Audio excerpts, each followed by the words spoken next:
Hello guys, nandito na naman tayo at syempre at kakatapos lang ng ating live at eto na nga, impeach na si Sayad sa sa Congress.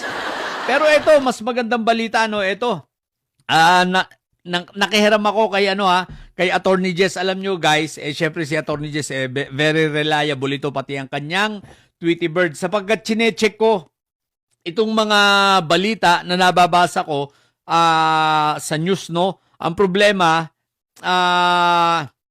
pag sa Facebook pa lang siya naka-post itong mga news agencies natin, hindi pagdating dito sa Canada, hindi siya na-open, no? Ewan ko kung bakit, basta hindi siya na-open. Kumbaga may parang may restrictions yung country, parang ganun.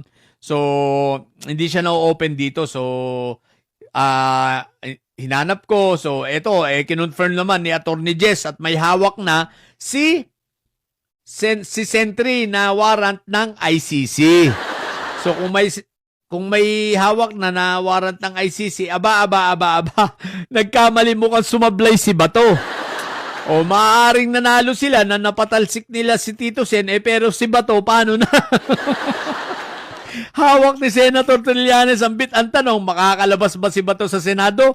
Malamang hindi. Diyan muna siya sa Senado, pero tandaan natin ang Senado ay rin yan magre-recess din yan. No? Pag nag-recess, pag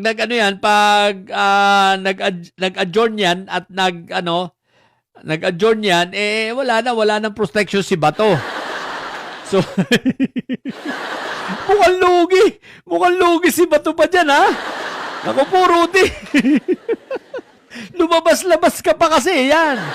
Now, ito ngayon, ito yung sinasabi ko nung minsan na pwedeng ito ay strategy lang ng DILG. No? Tsaka, kaya yung di ba, nilabasan si Bato ng Subpuena, di ba?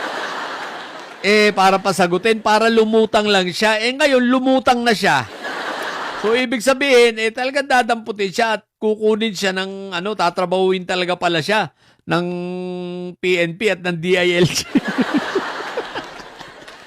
pag yan talaga, talagang medyo, bibilib ako rito kay John B. kahit papano, sige.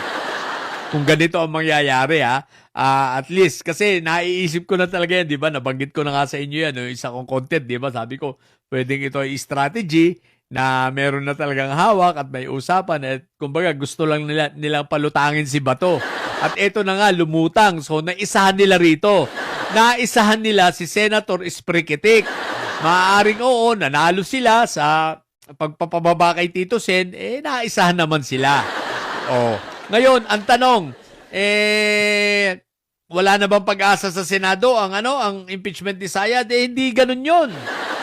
Hindi nila pwedeng pigilan ang impeachment. Bakit? Dahil yan ay nakasulat mismo yan sa saligang batas. Magkakaproblema ang mga senador dyan. Ang maaari nila magawa, mapending lang ng mga ilang panahon pero hindi ganun kahabaan. Yung sinabi ng Korte Suprema na reasonable time. Hindi naman siguro tatagal ng matagal yon. So, hanggang doon lang yung pwede nilang gawin na pagpipending. Pero ang tanong, matutuloy ba? Tuloy na tuloy yan sa Senado, sigurado yan. Ang tanong rin lang, pag natuloy yan sa Senado, at manalo, hindi man ma-impeach si Sayad, at least damaged goods na siya. Lumabas ang mga dapat lumabas, lalo na mga ebidensya. Pero teka lang mag-iingat kayo sapagkat ang sa signature campaign, sa 3 milyon na. 3 milyon na ang pumeperma na gustong i-impeach si Sayad o harapin ni Sayad ang impeachment, Mga senador, baka magulat kayo, biglang magka-people power dito.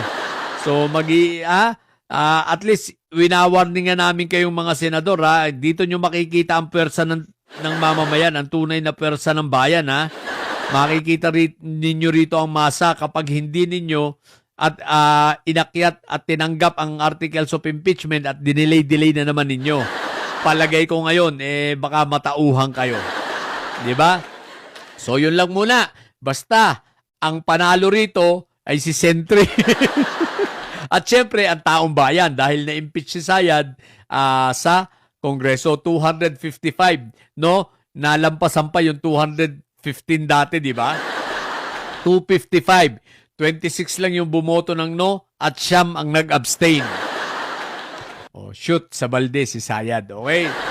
So, abangan natin ang mga susunod na mangyayari sa mga darating na araw. Okay? At yun lang muna sa ngayon. At abang-abangan natin. Basta si Bato, hindi makakalabas sa Senado. Bye! Ay, sa mga bobo didilis at may saya dyan, ang tatay nyo ay preso, ang BP nyo ay bobo. Manatili kayo mga bobo at may side. Sapagkat ang may side ay laging high blood. Bye!